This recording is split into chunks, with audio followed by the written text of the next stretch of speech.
અને જ્યારે જરૂર પડે ને ત્યારે ધોકાવી પડવા પડે ને તો પરસોત્તમ સોલંકી પડે. એમાં તમે કોઈ ચિંતા નહીં કરતા. આવી જાઓ મારા બંગલે. ભાવનગર રહું છું, ગાંધીનગર રહું છું, ઉના રહું છું. તમારે શું છે, આવો. અને તમારા અખતરા કરવા હોય ને તો પરસોત્તમ સોલંકીને યાદ કરજો. બધા ભાષણો કરતા હોય પણ એ માનું નથી, મને નથી આવડતું. કેમ કે રાજકારણ તો બધા કરતા હોય, રાજકારણ ગવે. મારે અહીંયા તમારે ક્યાં મત લેવા આવવાના?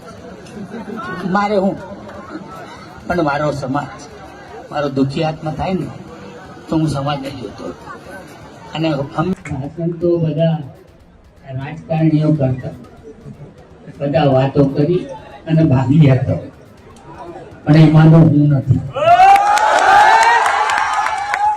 જરૂર પડે ને ત્યારે ધોકા દેવા પડે તો હું ધોકાઈ દઉં. કોઈ નહીં, મને કોઈ મર્યાદા આવતી. હું કોઈ રાજકારણ કરતો નથી, રાજકારણ આવડતું નથી. હું દુઃખીને આવે દુઃખી, સુખીને આવે સુખી. સ્ટેટમેન્ટ અમારું સ્પષ્ટ છે. આપે પણ સોશિયલ મીડિયામાં વિડીયો જોયો જ હશે કે હાલના ગુજરાત સરકારના મંત્રી શ્રી પરસોત્તમભાઈ દ્વારા એવો શબ્દ વાપરવામાં આવ્યો છે કે જરૂર પડીએ ધોકા પણ ઉપાડશું. તો આપણે કયા દેશમાં જીવીએ છીએ જ્યાં લોકશાહી શાસન વ્યવસ્થા તંત્ર છે, જ્યાં બંધારણીય જોગવાઈઓ છે? આવું બંધારણ હોય, આવી કાયદાકીય વ્યવસ્થા હોય, આવું વહીવટી તંત્ર હોય અને આવી સરકાર હોય, ત્યાં સરકાર ઉપર, વહીવટી તંત્ર ઉપર, કાયદાકીય વ્યવસ્થાઓ ઉપર અને બંધારણ ઉપર વિશ્વાસ હોવો જોઈએ. ત્યાં મારા મતે ધોકા ઉપાડવાની વાત આવવી જ ના જોઈએ. આ વાતથી ક્યાંક બે સમાજો વચ્ચે વાદવિવાદ થઈ શકે છે, બે સમાજો સામસામે આવી શકે છે. એના ફેવરમાં અમે નથી. અમે સ્પષ્ટ કહીએ છીએ કે સમાજ કોઈ પણ ભોગે સામસામે ના આવવા જોઈએ, એનાથી તમામને નુકસાન છે.